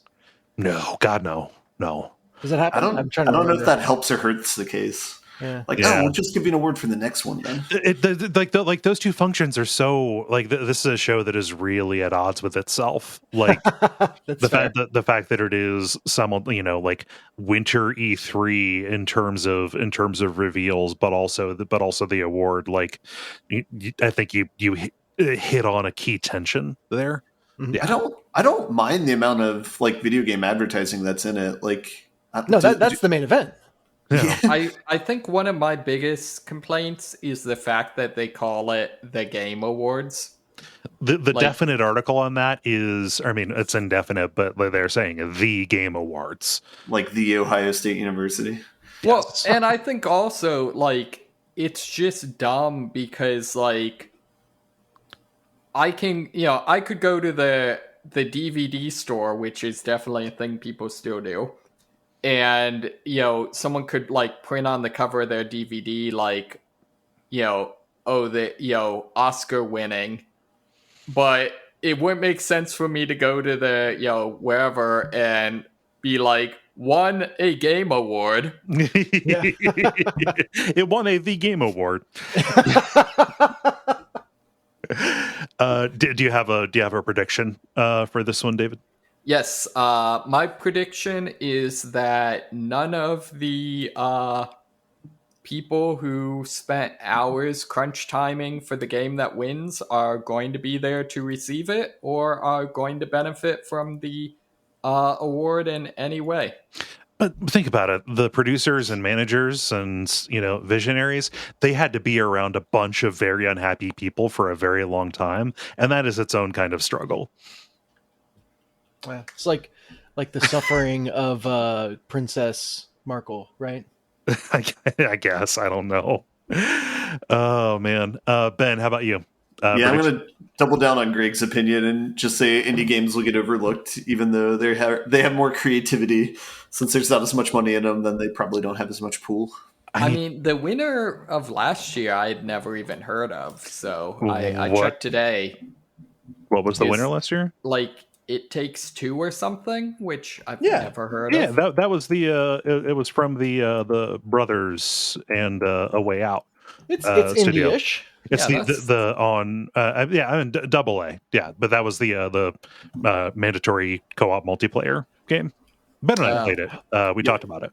Yeah. I tell you what, that tips the scale to this is purely a trailer show in my mind, because they gave an award to an indie game or a not as AAA game, but they didn't give a trailer to them, and so no one remembered.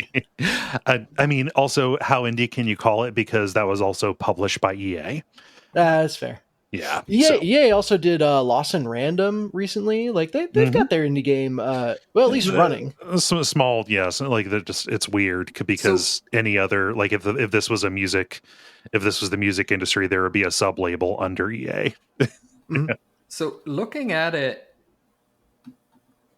I don't know, like looking at the from 2014, it was Dragon Age Inquisition, Witcher 3 Wild Hunt, Overwatch, Breath of the Wild, God of War, Sekiro, Last of Us Part 2, and then It Takes Two.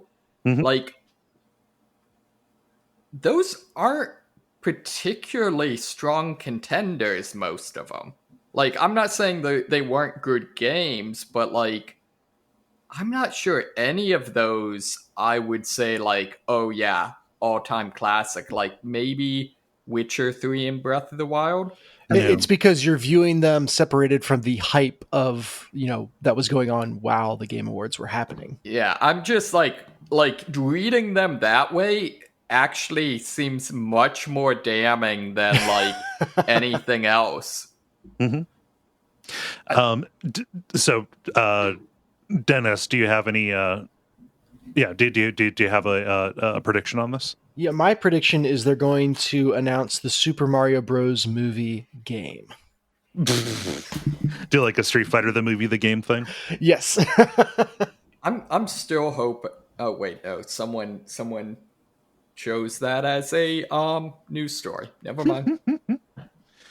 Oh man. Well, thank you everybody for participating. If you want to participate in those in the future, go to facebook.com/The Level Podcast and watch for the prompts to go up on Monday afternoons. Thank you, Dennis, for posting it. The end boss. And now it's time for the End Boss, where we talk about things that are happening in the world of video games, oftentimes that are exciting to us. Ben, rolling over from rolling over naturally from predictions and stuff about the video game awards. What's happening with Star Wars? Yeah, a thing will be happening. Yes. They announced the next Jedi Outcast game. It is called Jedi Survivor, and it's coming out March 16th, 2023. So I'm excited. It'll probably be good. They did a good job with the first one. Yeah. That is weirdly soon, actually. I didn't know that was kind of in the Q1, like end of year Q1 kind of window. So that is a pleasant surprise. Well, they already did all the hard stuff making the first one. Now they just got to pump more out, right? That's how it works, right? I mean, they have a framework. It's next generation. I mean, that's how it worked for Dark Souls. I mean, for a while. Yeah. I don't actually know that. It was an easy start to make. They had an interaction model from Demon Souls, and they were iterating. Yeah. No, second entries are famously good in movies and in games, I feel like. So I don't know. I'm excited. Yeah, that's not how it worked for Dark Souls. Hey. This is retaliation for me taking a shot at Dark Souls 3 earlier. Maybe a little bit. Wait, you okay? Yeah, I'm fine. Sorry. We laughed David out of his chair. It happens. Yeah. He's not denying it. Yeah.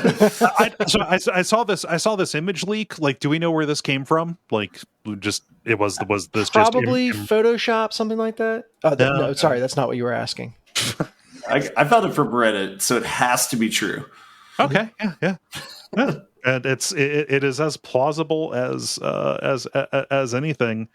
I want to do David's story next because it is a positive development. This is what I'm really excited about. Hey, David, what's happening at ZeniMax? Yeah, they are voting to unionize their QA staff. Hell yeah.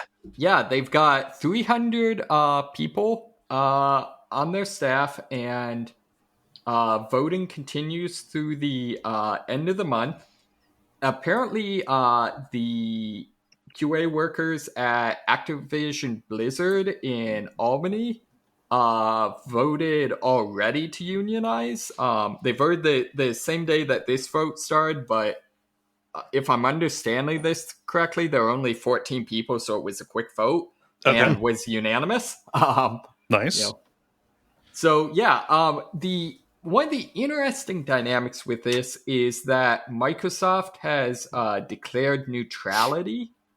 And so, as I understand it, this is like an official legal thing you can do. And so they're not allowed to take a stand one way or the other. on unionization, so they can't do the whole mandatory meetings where we bring people in to try to scare you about unions, that sort of thing. I mean, the union busting meeting and stuff, that's an illegal kind of gray area. I think officially you are not supposed to try and suppress union activity. I think that it's cool if Microsoft is deciding to follow the law. Yeah, Yep. so apparently they declared this during the merger thing. So there's some speculation that they did it to try to make it more likely that the merger would be approved, although of course they're denying it. But at the very least, it does seem like they are legitimately just being do the vote and we'll follow it. So yeah, that's Are you referring to Activision Blizzard, or are you referring to Zenimax? Well, on the merger thing. I don't know. I honestly don't understand that. I assume Microsoft is to video games as Disney is to movies. Yeah. I just assume Microsoft has merged with everyone. Mm-hmm. I'm excited to hear the news story where they say they're canceling their QA office because it's in a dangerous neighborhood. Yeah. We were planning to fold that division in somewhere over time. Yeah. But I may be incorrect. Microsoft Activision merger. There we go. No, I was mistaken about this. The question I asked you makes very little sense. So the theory is they declared the intention to unionize this particular office ahead of time, in order to possibly get the merger thrown out, or was it in order to get the merger to go through? I think it was Microsoft declared they weren't going to fight unionization to try to make the merger more likely to go through. Yeah, that makes sense. And I mean, this is still relatively small. These are QA departments are important, but this is not like a massive portion of the staff.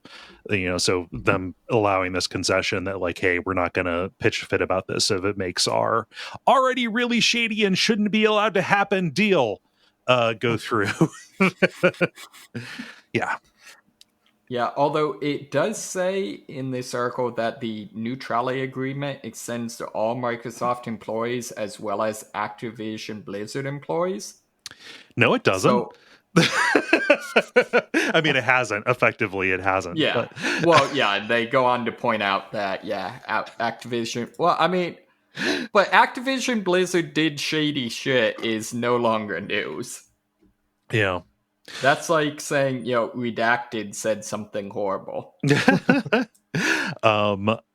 don't know. Just critical support and solidarity with anybody, with these workers, and also with anybody in the industry who decides to organize. Semi-related, but Polygon published a printable zine on zine, whatever, on unionization in video games. Rad as hell. Which is really cool. I read through it. My only complaint with it, which I feel like is understandable, but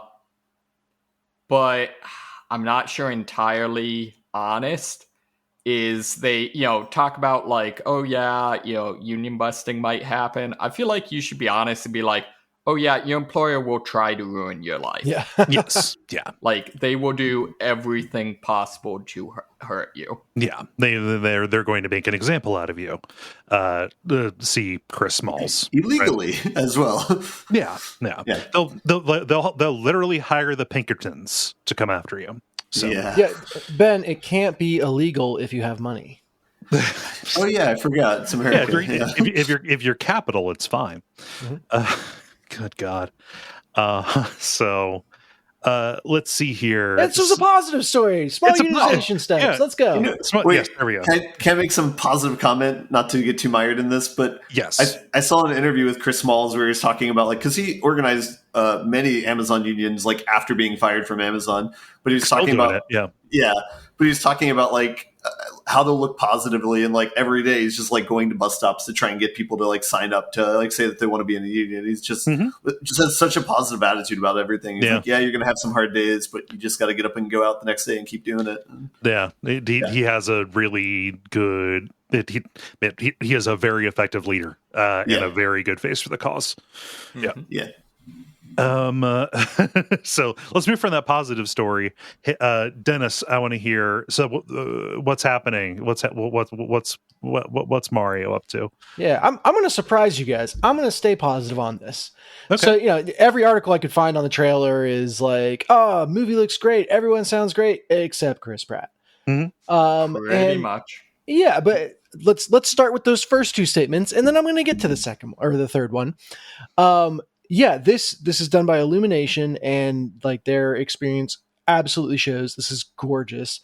And the voice work for the characters is amazing. And from what little has been shown of the story, it just feels like they are using the canvas of the universe of Mario in a really interesting way. It's a multiverse game, Brent. It's a multiverse story, rather. Yeah. There's lots of galaxies, lots of worlds. It kind of just folds in the way you interact with the games, I guess, into the story. But listening to Jack Black as Bowser, seeing Peach as like fearless leader out there, it's just really fun and uses like I said that palette in a really cool way. So everything that I'm seeing in this trailer just makes me excited to watch the movie. And I have watched this trailer way too many times. I saw it myself, and then I showed it to one kid, which meant I had to then watch it the third time, showing it to the other. Then we put it up on the big TV because we wanted to watch it like it was a trailer in a theater. And it's gotten dissected and point out the Easter eggs and all this stuff. And I think I started going to that third point of Chris Pratt is not the right person for that role. Charles Martinet deserves to get a AAA movie for the literal hundreds of games he's done as Mario. Yeah. And I would never take that away from him. Like that is, he is Mario in so many different ways. So I'll start with that and then say, taking it as read that they gave it to an A-list actor because that's what Hollywood does. I don't think Chris Pratt is shitting the bed with his voice work. So I haven't heard the additional dialogue. So based on everything that I heard was I feel like it's worse. Yeah. Really? So here's where I landed on it. Is like when he's just talking, it's Chris Pratt, right? And then when he gets excited or does his wahoos or the screams and stuff, then it gets a lot more Mario-y. Mario-esque? Yeah, and to me that's Mario-tude. Worse. Like that's I don't think so, because really what we've heard in the Mario games is pretty much exclusively the exclamations. I think I can't think of one place where we've gotten like extended voice work from Mario that wasn't just the hopping and the jumping and the wahooing, I feel like this Mario trailer is like a mirror into our personalities, because I'm like completely down on it and cynical about it. But it's not anything. It's just I don't like Chris Pratt. I don't like the cash grab thing, so that just makes me hate everything else. So. See, to me, it's just my my take on the second trailer was like, oh, not only is it going to be a bad voice, but it's all going to be a bad voice that also does annoying sounds. So you wanted him to go full Pratt? Never do a Mario voice? Go one way or the other.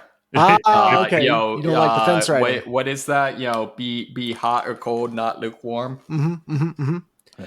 I think I think it's Mario enough, and I think at the end of a 90-minute movie, you're not going to get tired of the over the top voice on normal dialogue. So I mean, I don't think that's what I'm going to get tired of. Yeah. I think I'm going to get tired of all of the anti-jokes of, wow, that just happened. Maybe, yeah. I don't know. I'm going in with high hopes. We'll see. We'll know when this comes out in, what is it, March or April? April, I think. It's April, yeah. Yeah. I mean, it's all about expectation. just expectation setting and, what do you go in, and specifically for like the different, because like Pratt is the only cast member that I've seen people being like totally down on. Like me, I haven't watched that trailer, but like, I don't know. I want to see what Charlie Day does with Luigi. I think that's really good casting, So I felt bad. Luigi was not in the first trailer, right? No, he was not. So I found it hilarious that all of the headlines were for the second trailer were like, oh yeah, see the trailer where you see Donkey Kong and Peach with no mention of Luigi, which is the most Luigi thing ever. Absolutely, yeah. I hope they do that all movie. I hope they're merciless about that. That will be a funny joke. I really hope they lean into it. I was incorrect. God. Luigi appears at the very end. He's like cowering against a door, but you don't get to hear it again. You don't get to hear Charlie Day as do his voice. Yeah. So if you can stand watching a movie with a person that is a little too cartoony for today's hellscape, I think it's going to be a good time. Yeah.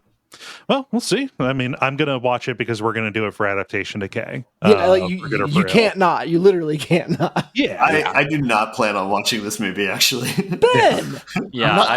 There's nothing for me there. It's a kid's movie. Like, would you say Ben if you said, "Oh, I'm not going to watch Sonic the Hedgehog"? Yes, I would. Watch Sonic the Hedgehog. I am going to do a Christmas Carol, but for video games on all of you, and you are going to be so happy on the other side. So the thing I want from this movie is I want them to recreate one of the jumps from Mario Brothers where you have to sacrifice Yoshi. Yeah, no, I want them to do it's all Super Mario 2, the American one. Just throwing rutabagas at people. Yeah, throwing rutabagas at Shy Guys. I like it. Yeah. I mean, I always felt bad that we're beating down on shy people. So I'm trying to think. Like I feel like Mario would be Ghost of Christmas Past. Sonic would be Ghost of Christmas Present because he's got to go fast. Who would be the Ghost of Christmas Yet to Come? Mario and I still don't understand how either what analogy you're making. You're going to be visited doing Christmas by Carol, but for video games. Oh, okay. Turning you from a Scrooge. So who represents death? Yes, the terror of all that. The Doom guy, the Rock from the Doom movie. No, I feel like it's got to be someone from Fortnite. Like that's why I realize, wow, I am old and mortal, and somewhere I will die. But someone from Fortnite could be literally anyone. All of Marvel's in there. All of the NFL is in there. Like you gotta narrow it down. All the other video games are in there. I think Sonic's probably in there. I don't know. Isn't there like a banana person or something? So there were llamas at one point. It's got to be something that leads everyone to realize that you are no longer young. I've got to step in. The Rock didn't play Doom guy in the 2005 Doom. Carl Urban did. The Rock eventually turned into the Cyber Demon. Oh, got it. Yeah. Man, that's a good correction. I'm not being sarcastic. That's don't want to diss our man Carl Urban. I'll say that the best case scenario of a movie like this is like Spider-Man Into the Spider-Verse, where it's like that's a movie that's very well put together, but at the end of the day, it's a movie where it's like there's jokes and the message is like you should care about one another. It's like cool, like that's fine, and that can be fine, but like. As far as like a movie goes, that's not a deep like amount of writing or parable or anything going on there. So I'm not interested in it because of that. But it can be good outside of that. Ben, I'm flying you out here. I'm sitting your ass down next to my 3 kids, and you're going to watch it with them in your lap and discover childhood again. Damn it. It's a kid. Watching a kid's movie with a kid is probably pretty fun. More fun than watching it on your own. True. That is fair. Yeah. My story is not much of anything, really. I just thought this was interesting. Surprise, kind of like a runaway hit this year. Vampire Survivors is getting a DLC expansion next week, coming out on December the 15th at $2. It is called Legacy of the Moonspell. And the developer says it may or may not add vampires in. But more importantly, more characters, more weapons. That's the most interesting thing to me. It's adding one huge stage, is what they say, and there's some story stuff, but it's not a nobody. I mean, not nobody. I do not care about that. I want a new weapon and stuff. Vampire Survivors is the Playboy of video games. You're not there for the stories. Right. See, I feel like I want the story of Vampire Survivors solely for the fact that Vampire Survivors should not have a story. Does that make sense? Yeah. Like, it's one of those things where it's like, wait, this has a story? Now I'm interested. Yeah. Like, how are you pulling this off? An interesting detail. So this new stage, like, it's going to have like multiple different kind of like, let's say, points of interest in it. One of which being a yokai infested village, which is funny because I mean the rest of the game is like super Italian. Yeah. So I don't. Yeah. What isn't this game still in early access? Yeah. So this is a DLC for like. This is a point I was going to bring up. Is this basically feels like a price readjustment and not a DLC because they're like the game came out in October. Apparently, I checked the Steam page, but like they're adding 2 months of content, or like really what this feels like is that they're increasing the price of the game by $2, which is fine because the game's worth way more than $4 that it's sold at. But it also still doesn't feel like it's a complete game. So it's like I'd rather them make a complete thing and then just sell it for $10. Yeah. Well, I'm fine with them. But just like what's funny about it is like I kind of any price thing that they decide to do is okay with me because they released it so cheap at the start. Mm-hmm. Yeah, like they released it ill-advisedly cheap. So it's like, oh, like adjust upward, like try and make up for that if you want to, if you can. Yeah. But I don't know. I guess tell me what you think. But I think the play is like, okay, a lot of people bought in early for $4. Like, release it at, well, I mean, I guess if you release it for $10, you miss out on all the people who already bought it. But it's like, the thing I get upset with is like, it doesn't feel like a complete game when it's. I haven't played it, I guess, since the October one, so I've still only played it, from half a year ago or so. No, but, it's still not complete. Yeah. So I'd rather there be a finished product before they start adding DLCs, and I don't mind paying money for that. But so this is really hard to like. I think this gets at a really interesting problem, which is like, how important is polish and being finished to the fun of Vampire Survivors? Not at all. Like you get this game for cheap, and it's got a fun idea, and is a great like little gameplay loop. And like, yeah, they could have fleshed it out more to try to justify a higher price point, but it doesn't like it was at the point that it was ready to put in people's hands and it was worth paying money for, and they did that. And like you said, Kole, they probably even did that at a lower price than the game was worth. So I don't know. It's hard to throw shade at them for going to a DLC without quote unquote finishing the game, because at a certain point, a finished game is important to being the game to the game being finished. We gave you vampires and survivors. What more do you want? Like I don't know what I would have expected. There wasn't like placeholder like something will be here later stuff in the game that I know of. No. So like calling it unfinished is there's got to be a better word for that when you're thinking about the way games are just released nowadays. It's like a proof of concept of like the core gameplay, but I mean, I guess you could end it at that, and it's something like Snake Doctor, but and the proof of concept is the fun part. Like anything else is window dressing, and most people don't need that to have a good time with Vampire Survivors. I mean, In tech, we just call it Series A. Sure. Yeah, I mean, I just end up like the core loop was there, and I was never going to explore everything that was there. So I got my 10 hours out of it, and I just kind of saw that as, you know, good. I felt like the transaction was complete at that point. Mhm. Yeah.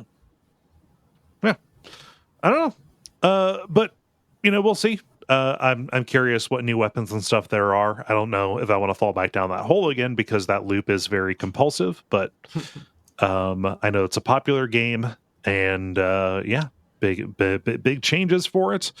How do you all feel about buttoning it up? Let's button it. The credit. Thank you so much, everybody, for tuning in to this level number 439. Want to end on a reminder that Duckstream is happening. Let's see here, December 16th, 17th, and 18th. It's the 9th annual Duckstream.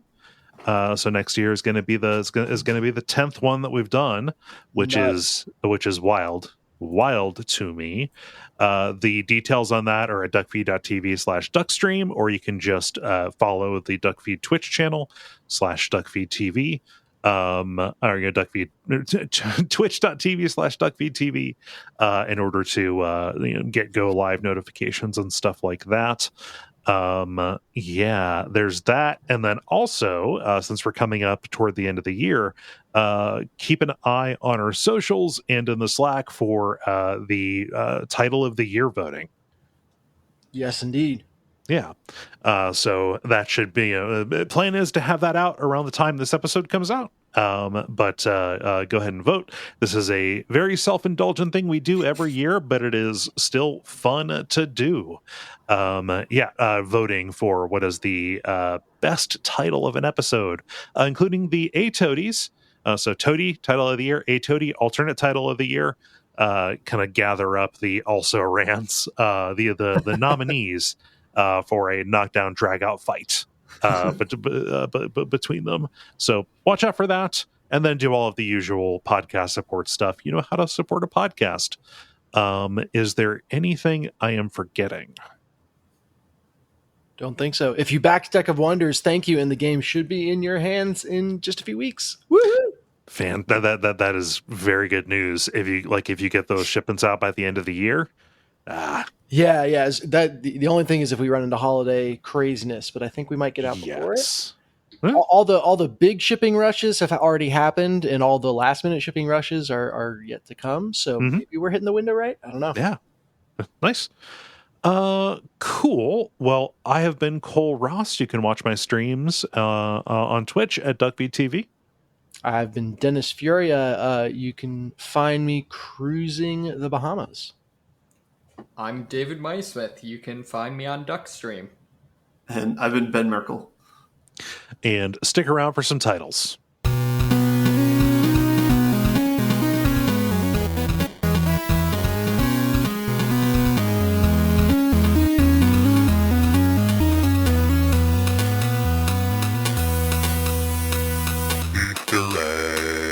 All right. Who has titles? I am titleless this week. Okay. I have a quote of yours as one of mine. Oh my. Okay. Needs more corpse paste. David, you got one? Nope. I don't have one either. One that I almost wrote down was dangling space bucks, but I wrote down two others, but they're mostly, I don't know if they work written. It was more just fun to hear them said. yes. Which was, it won a Game Award. Won a Game Award. Okay. And then the second God of War. I like both of those. Yeah. Do you want to do like by the laugh? It won the Game Award. Yeah, I'd go with that. That's fine by me. All right.